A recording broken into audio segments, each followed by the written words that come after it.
मध्य प्रदेश में हुई कृषि विस्तार अधिकारियों की भर्ती अगर आपको याद हो तो बता दें कि इस भर्ती को लेकर इंदौर खंडपीठ में जो याचिका लगाई गई थी उसमें हाईकोर्ट की बेंच ने आदेश जारी कर दिया है।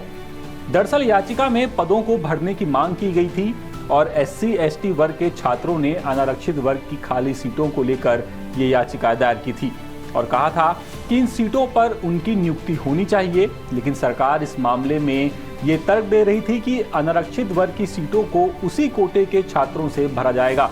लेकिन कहा गया कि भर्ती नियम के मुताबिक दूसरे कोटे के छात्र भी पात्रता यानी कि एलिजिबिलिटी रखते हैं, उन्हें मौका मिलना चाहिए।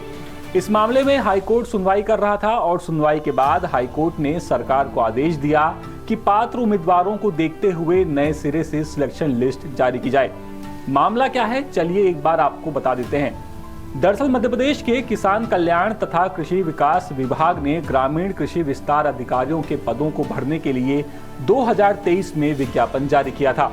इसके बाद 2024 में सिलेक्शन प्रोसेस शुरू हुई। इसमें अनारक्षित वर्ग के लिए 500 पद खाली थे। इन पदों पर भर्ती करने के बाद 30 से ज्यादा लोगों ने नियुक्ति पत्र लेने से इनकार कर दिया। इसके बाद खाली हुए पदों को भरने के लिए सरकार ने कट ऑफ कम किया और इसके बाद खाली पदों को अनारक्षित वर्ग की वेटिंग लिस्ट से ही भरना शुरू कर दिया।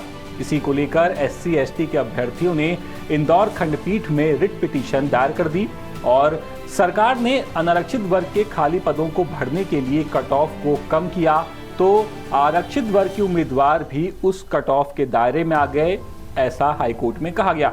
ऐसे में उन्हें भी फायदा मिलना चाहिए, ये दलील दी गई। इसको लेकर विभाग ने जवाब दिया कि जो अनारक्षित पद खाली हुए हैं उन्हें अनारक्षित वर्ग की वेटिंग लिस्ट के अभ्यर्थियों से ही भरेंगे।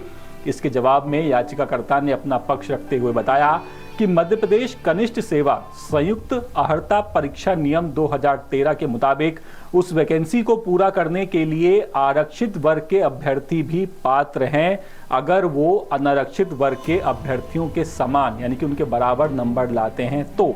इसके बाद हाईकोर्ट ने छात्रों के हक में फैसला दे दिया और सरकार से कहा है कि अब नए सिरे से पूरी सिलेक्शन लिस्ट तैयार की जाए। तो कुल मिलाकर अब सरकार को फिर से सिलेक्शन लिस्ट तैयार करनी पड़ेगी।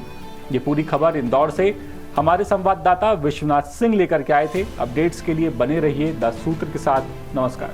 लेटेस्ट, इन्वेस्टिगेटिव और इन डेप्थ खबरें देखने के लिए ज्वाइन कीजिए द सूत्र का व्हाट्सएप चैनल, सब्सक्राइब कीजिए YouTube चैनल, लाइक कीजिए Facebook पेज और पढ़ते रहिए वेबसाइट www.dasutr.com।